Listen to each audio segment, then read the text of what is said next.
dar su propia vida.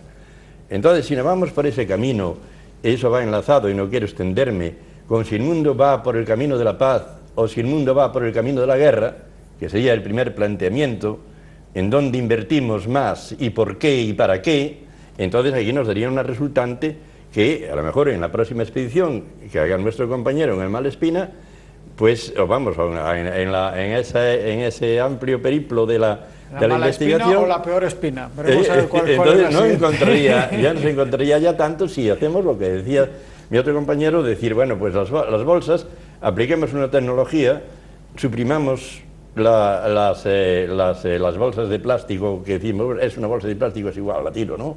Y además también tengamos una educación de lo que es ir de compras, porque puede haber una bolsa que valga para muchas cosas y puede haber unos recipientes que sean de papel o de papel impermeabilizado, pero que tengan una fácil destrucción. Si no vamos así, pues no cabe duda que estamos poniendo en riesgo todo el equilibrio del planeta, que es muy frágil.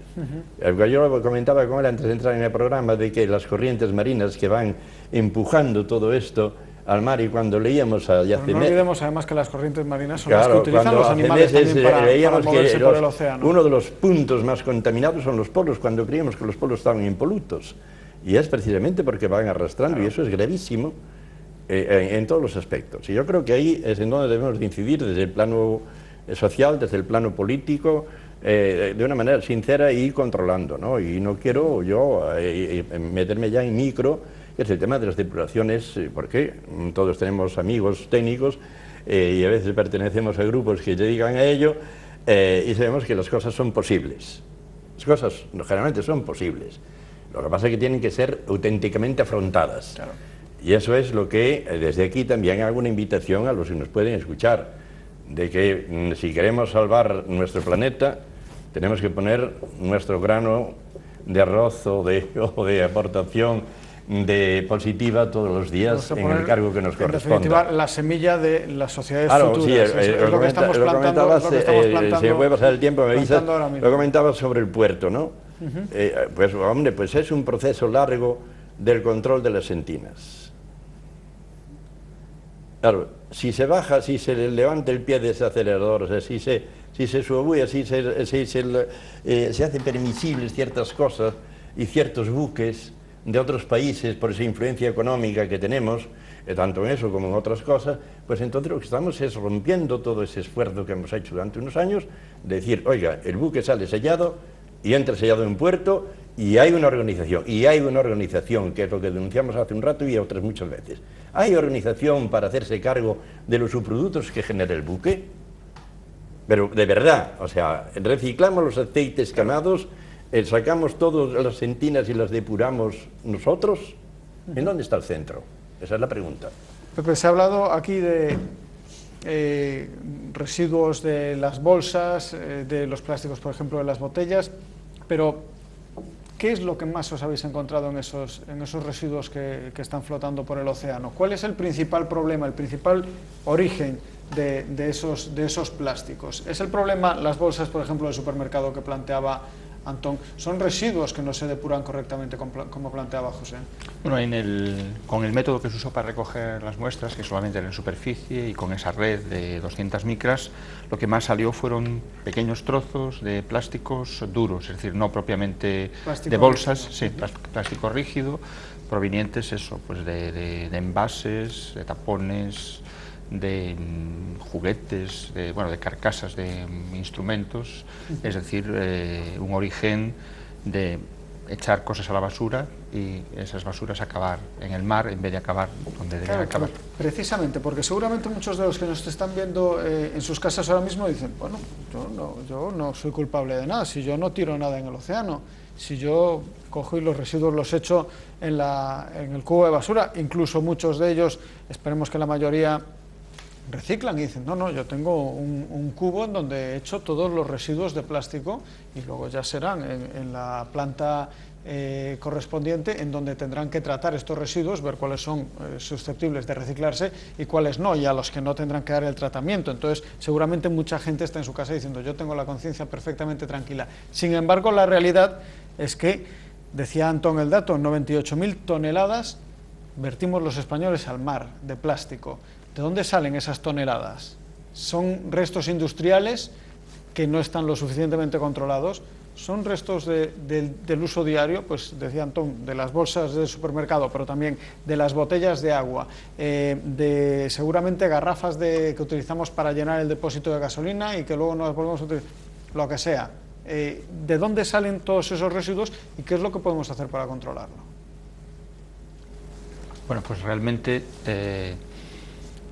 salen, como comentaba Antón, de una buena parte está realmente controlado, pero con que haya esa pequeña parte que no lo está, si sumas algo que efectivamente usas 20 minutos, pero luego dura 100 años, aunque sea poco, si una cosa dura 100 años, la tasa de acumulación, claro, sale muy alta, y no hay más que ir a una playa en invierno, antes de que empiece la temporada estival y empiecen a limpiarlas, para ver que aquello está lleno de bolsas de plástico, de botellas, de trozos de juguetes, de tapones, y eso obviamente no viene del medio del océano, en el caso de la ría de Vigo, sino que viene de los habitantes que el propio entorno del propio de entorno, sí. Efectivamente. Es decir, es cierto que hay una concienciación, yo creo que bastante amplia al respecto de separar los plásticos, porque en el fondo es algo sencillo, quiero decir, si nos costase dinero, pero nos cuesta un esfuerzo muy pequeño. Un mínimo esfuerzo. Sí, porque si tuviéramos que andar 2 kilómetros hasta el siguiente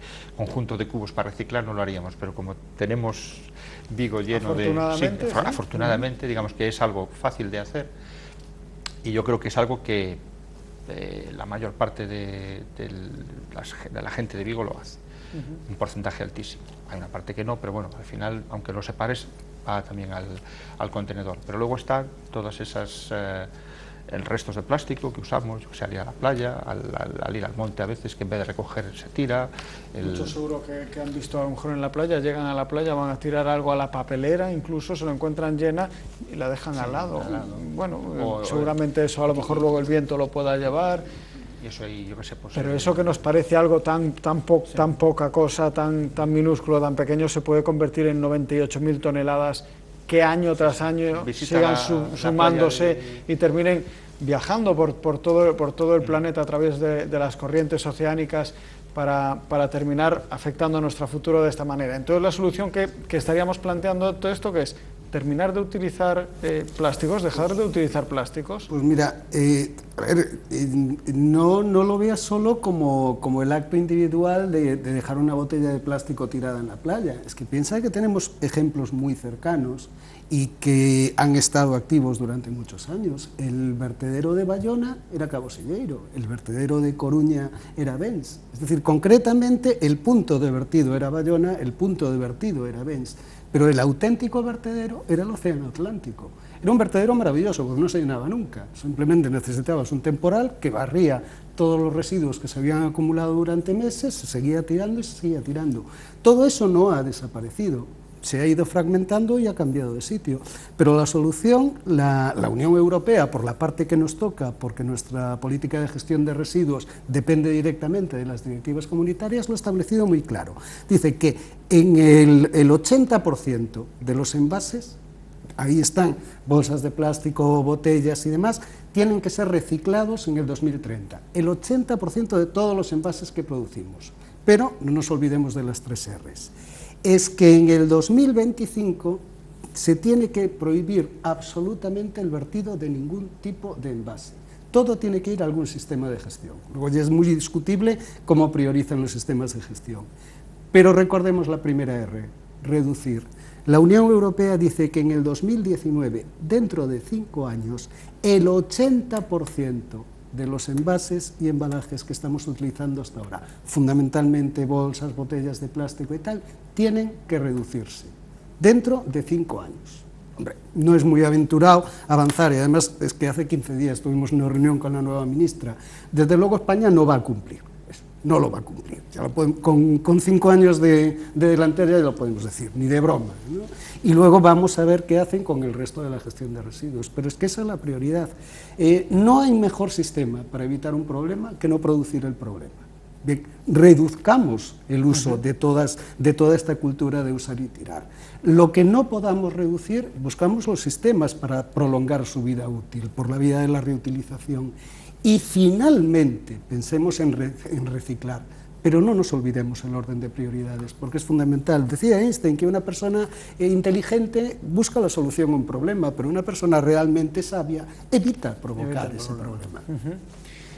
Es una solución viable esa, la de reducir la utilización de plásticos, porque estoy pensando, yo ahora hemos pasado de la edad de hierro, la edad de piedra, la edad del plástico, también se puede decir que es una edad muy reciente en la que la raza humana se ha puesto como loca a producir plástico, además procedente del petróleo, que bueno, pues a priori también era una fuente que parecía casi inagotable durante muchísimos años y a la que parece que podía seguir siendo así las cosas, pero en algún momento tiene que cambiar el tema, ¿no, José? Bueno, sí, lo que sucede es que será de una manera paulatina en primer lugar. En segundo lugar, que si hay lo que decíamos antes... O sea, que tampoco será en 4 años, ¿no? Claro, si hay una reducción o un reciclaje de los objetos ya utilizados, si cambiamos además la forma de comprar, porque hay productos que a lo mejor por ser húmedos necesitan vamos, en este caso, una bolsa, un recipiente especial para la carne, el pescado y demás. Pero luego hay otros productos que no tienen nada que ver con la humedad, o sea, que son la fruta, los productos domésticos o alimentarios que utilizamos todos los días, las ropas, no tienen por qué ser bolsas de plástico, en absoluto. Entonces, luego la nueva tecnología va acentuándose o profundizando a pasos agigantados en lo que es la transformación del papel, el tratamiento del papel, o sea, la materia que se autodestruye y no perjudica. Luego, lo que decíamos antes, si hay una medida preventiva real de la depuración integral del todo, pues no cabe duda que el acceso a las aguas, sea los ríos, que van a dar a la mar, como decía el poeta, sea el propio mar, no cabe duda que mitigaríamos en gran medida esa polución que es tan agresiva, no solamente para nosotros, para el que la produce, seamos los gallegos o sean los japoneses. Es que el señor que no lo produce, que puede ser el esquimal, sufre las consecuencias agresivas de todos nosotros en conjunto, porque la corriente le va para allí y entonces el ecosistema del polo también tiene una influencia tremenda, además de la estética, la biológica, porque lo estamos acumulando ahí todos los desechos de toda la humanidad hacia los dos polos. Ese es el problema grave, pero grave de verdad. O sea, no es decir, bueno, es una cosa que es superficial. El mar depura, sí, es cierto, el mar depura y depura mucho, pero tiene un tope, o sea, tiene un límite, porque depure no es que no nos permite ir contaminándolo constantemente. Hay que ver los fondos de los mares, si los somos sinceros con nosotros mismos, ver los fondos de los mares, ya no quiero salir ni de la ría de Vigo, como está tapizado de lodo solamente en el tiempo que vivimos, o sea que es una mota de polvo con relación a la historia, ¿no? O la eternidad, o como queramos llamarle, ¿no? Entonces vemos que en la vida de uno se ha transformado. No hablemos luego ya de otras cosas que también podemos hablar otro día, de la flora y demás, que hay esa inactividad, esa falta de conocimiento, esa falta de autenticidad de la administración, y yo pertenecía a ella. O sea, no decir, no soy anti, no, hay que ser responsables cuando ocupamos un puesto. Y responsables va por la sinceridad. Tú estás ahí elegido o puesto para hacer una misión. Esa misión tiene que ser dar sus resultados de eficacia. Si no, es que estás ocupando un puesto de una forma superflua, no tiene sentido, ¿no? Entonces, bueno, pues como eso, si analizamos punto a punto lo que podemos hacer solamente en esta tierra, que es tan pequeña y tan bonita, en Galicia, solamente lo que sería recuperar los ríos de verdad, lo que sería la flora y la fauna de verdad, eso tendría también la consecuencia, la depuración integral de las aguas, y a continuación teníamos las rías, que es el mejor, y estoy hablando delante de un técnico, si no me corrige él, es el mejor criadero de peces que tenemos en el mundo son nuestras rías, ¿no? Digo bien, sí. No hace falta casi hacer agricultura, lo que hace falta es respetar las especies, saber que la sardina tiene 5 años de vida, y aunque a mí me gustan mucho las chouvas, que me encantan, Lo que no puedo es comérmelas porque estoy matando la gallina de los huevos de oro, que es la sardina cuando tiene desovaques al año. Este es el tema, ¿no? Bueno, quedan todavía muchas preguntas encima de la mesa. Una de ellas, por ejemplo, se ha llegado a ese tope del que hablaba José ahora, ese tope de la depuración que puede soportar la naturaleza, el océano en definitiva.